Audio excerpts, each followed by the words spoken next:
Si je vous dis que le football est l'un des temples du greenwashing, est-ce que vous me croyez?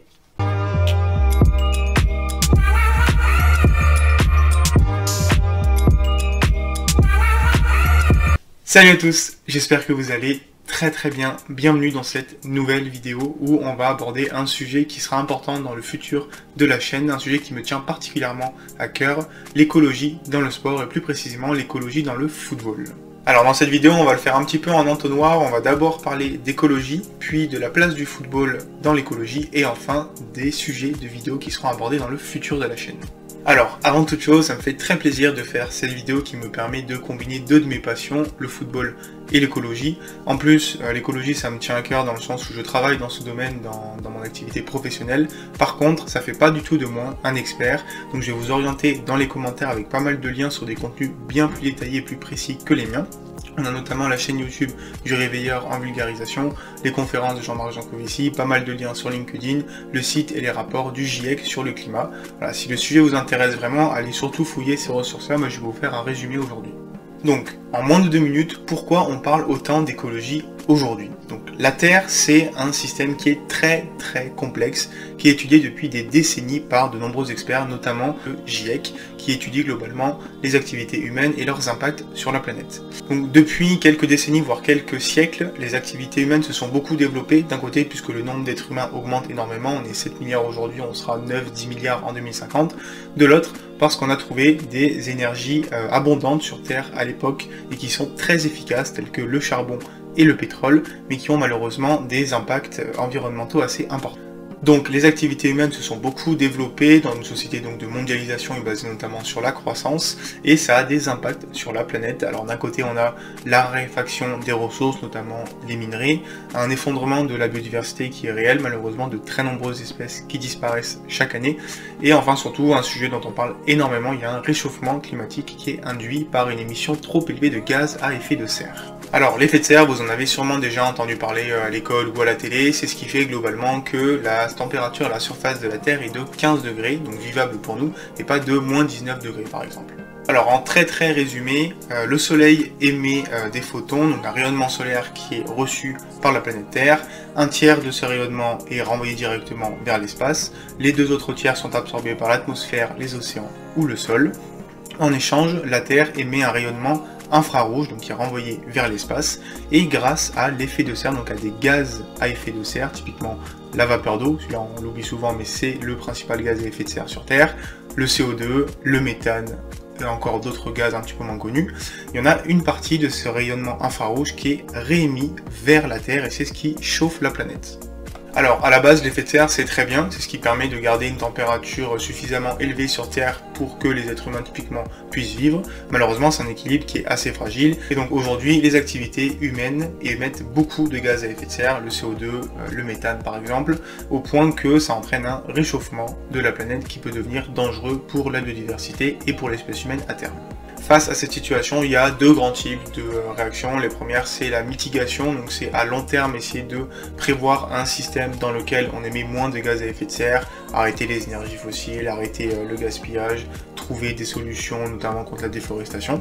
Et à court terme, on a les réactions d'adaptation, donc soit trouver des solutions techniques très rapides pour répondre à certains problèmes, soit des changements comportementaux assez drastiques, typiquement moins prendre l'avion, moins consommer de viande, moins consommer tout court, etc. Bon alors là vous vous dites, bon je suis sur une chaîne YouTube de football, il me gonfle depuis 5 minutes avec l'écologie, genre quand est-ce qu'on parle de foot? Rassurez-vous, on y vient. Alors on a identifié différents domaines dans lesquels les émissions de gaz à effet de serre sont assez importantes, typiquement le transport, l'agriculture, la production d'énergie.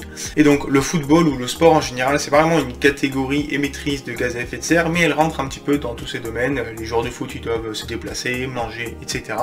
Et en fait, le football, c'est un sport qui est assez émetteur de gaz à effet de serre. Mais alors pourquoi c'est primordial, d'après moi, de parler d'écologie dans le football? Il y a deux raisons. La première, c'est que factuellement, les gens qui travaillent dans le monde du football, ils émettent trop de gaz à effet de serre. Le mode de vie des équipes de football est pas vraiment adapté à ce qu'on devrait faire pour limiter le réchauffement climatique. C'est-à-dire que si les plus de 7 milliards d'êtres humains sur Terre vivaient comme vivent les joueurs de foot, ce serait la catastrophe. Alors évidemment, c'est utopique, mais c'est quand même important de le rappeler. La deuxième chose, qui surtout pour moi est la plus importante, en fait, c'est le pouvoir social du football. Des gens très brillants qui parlent d'écologie ont peut-être 100 000 followers sur les réseaux, j'en sais rien. À côté de ça, Ronaldo, Messi, ils sont autour de 300 millions de followers sur Instagram, par exemple.